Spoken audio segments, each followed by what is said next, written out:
Now you'll be able to see these series of video clips from a Head Start Center for Inclusion.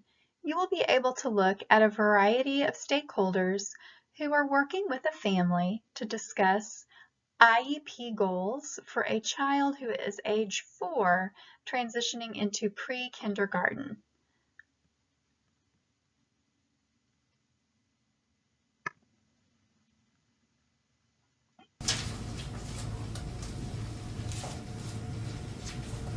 Oh, hey, Shauna. Nice to How see you doing? again. Nice to see you too. Good. I'm really excited to get to know Nathaniel. He sounds like a great kid. Oh, he is. He's a really cool kid. We got his portfolio pictures and whatnot in the pictures. Oh, good. So, Good. really excited. Really happy the parents were able to take off and be able to come in too. Yeah, no kidding. And I just called everybody. I did a reminder call yesterday, and all the IEP people are coming today. Oh, great. So everybody will be here. So it's going to be like about 11, 12? What do you think? Yes, 11. Make sure we Good. Cheers. Okay, so good. Good. So maybe should we hang up some of those pictures? Look great in here. Yeah. I'll hang this one up. And I brought some pens and paper too. If people want to take notes and. Ooh, good idea. Good, good.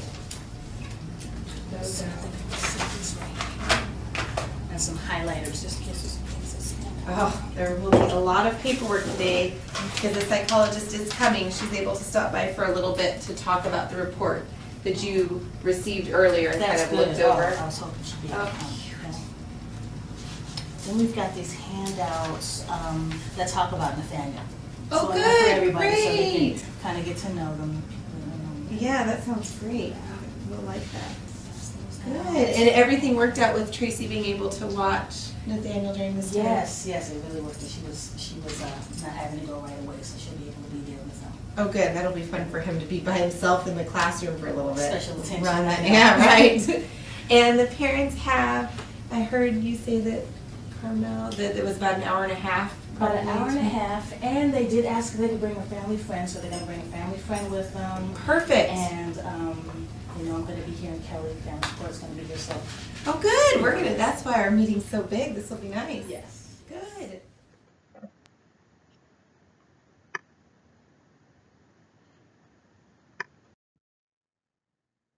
Next, you'll see the roundtable introductions as the group begins to create relationships so that they can deliberate on the focus of creating the IEP goals. And I'm Lindsay Lawrence. I'm the consulting teacher that works with Head Start. I've worked with Shauna for the last couple of years, so I've been in her room at the beginning of this year, so I've seen Nathaniel around a little bit. I'm looking forward to continuing that relationship. And I hear that he's just a great kid, and I look forward to getting to know him more. And I'm Jennifer. I'm the Early Childhood Special Education Coordinator, and so I work with Lindsay in the school district. I'm Kristen. I'm good friends with Carmel and Othniel, and our sons play together. So he's been to my house a lot. So Oh, good. yeah, just here to support. I'm Othniel, and I'm Nathaniel's dad.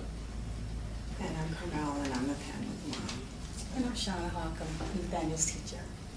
I'm Kelly, and I'm the Family Support Specialist with Head Start. I'm Chris, and I'm the Disability Service Coordinator, and I work with Shauna, and she's told me great things about Nathaniel. Hi, I'm Marina, and I'm the school psychologist. And I'm Janet, the speech therapist. I'll be working with Nathaniel. And I'm Sharon, an occupational therapist, and I get to see him a couple times a week.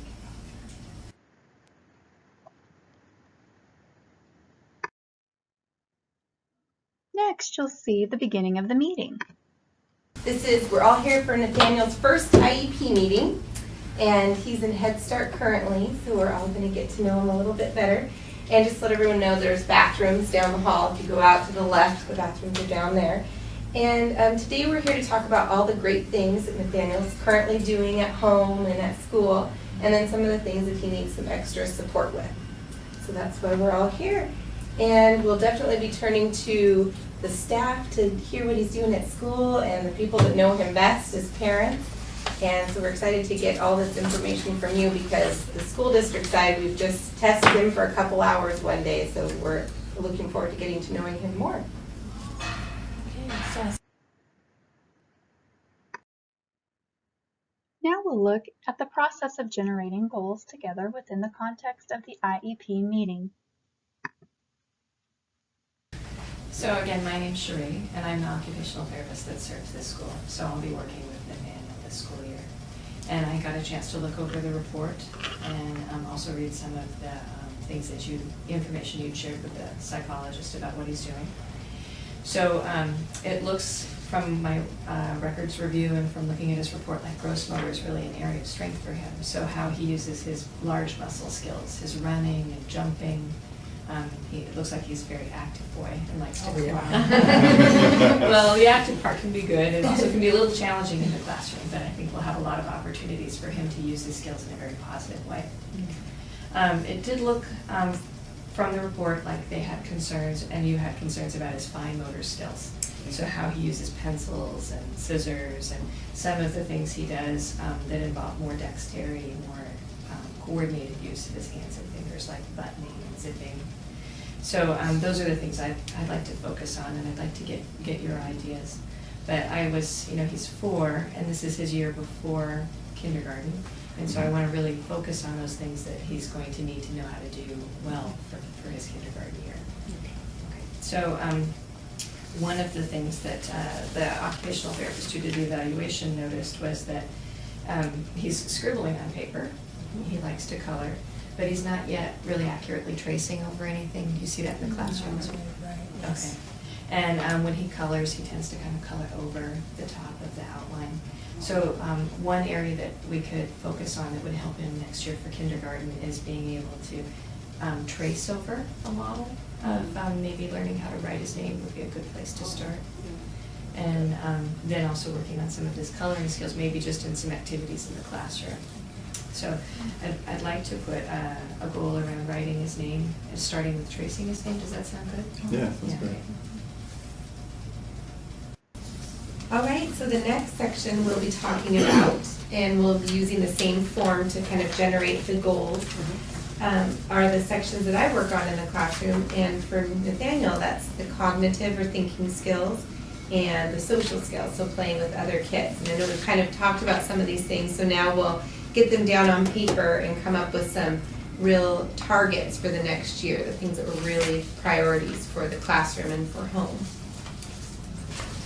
So when we were talking about Nathaniel earlier, when you were describing him, I noted that that often when he asks for something, it's, especially with other kids, he might grab instead of saying, "May I have the truck now?" So that might be an area that we want to focus on with him, learning how to use his words to ask his friends for things. Yeah, and also when his friends ask him for things, he doesn't respond to them. And so just helping him in that. That was the next one I Oh, thought, good. because you and I are in the same. I'm so glad that I was listening. And in the classroom, we've been trying to just redirect, but it's really be good to have some real concrete goals and support on how we can really get that going for him. Okay, all right. We'll be doing that. And then the third objective that I'd really like to work on would be the articulation. Teaching him how to say all the speech sounds so he can talk more clearly to his So friends. then how do we know when he's achieved this articulation? Well, hopefully you'll be hearing it at home, but in addition, we send home quarterly reports. So every quarter we will update the objectives and let you know what the progress he's making. And you'll be collecting data based on the criteria that you set when you do your IEP goals and Right. objectives that We she'll collect data at explain least to once a you. week. Okay. So, But one of the things you can also do is keep the staff and everyone working with him updated on how things are going at home. Because that's really important information too, as we monitor his progress, not only at school, but knowing what's going on at home, what kind of progress he's making there.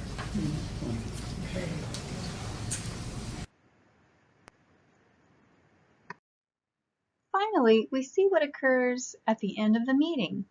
There are specific places to ensure that all attendees at IEP meetings are recorded, and then there is a place to record whether or not parents agree or disagree with the ending result of an IEP. Great, so I've taken all the draft pages that we've created today and put them in this document. This is the actual IEP, the Individualized Education Program. And if we all agree with this, we'll pass it around and have everyone sign this last page to say that we all agree with this plan. And soon after, we will all get together and create our final draft, so we'll make it look nice and type it up on paper and send it home again, and you can check it at home to make sure it's what we talked about at the meeting. And then this will be his plan for the upcoming year. So if I sign it, can I add changes to it later? Is that what you're Great question, yes. So this is what we call a living document. So we can make changes at any time. If he passes goals early, we can get back together and come up with new goals. If we want to change something and something's not a priority anymore, we can get back together and change that. So this can be, we can call a meeting, you can call a meeting at any time. Get together and make changes. And the first part where you sign is just to say that you were in attendance. So the first section where we all sign, it just says that we attended the meeting. The second section down here is where you have an opportunity to agree or disagree with the components of the IEP. So you can go down there and look and see if you agree or disagree. But it's just like Lindsay said, is that at any point in time you can call a meeting and we can relook at the IEP.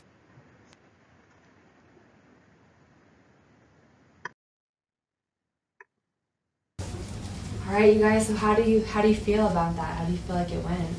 Well, I think it went better than I expected because it was a very scary process. Yeah, you know. so many people around the table and everything. Yeah, and it can be very intimidating. So I'm glad that it wasn't as scary as I thought it was going to be.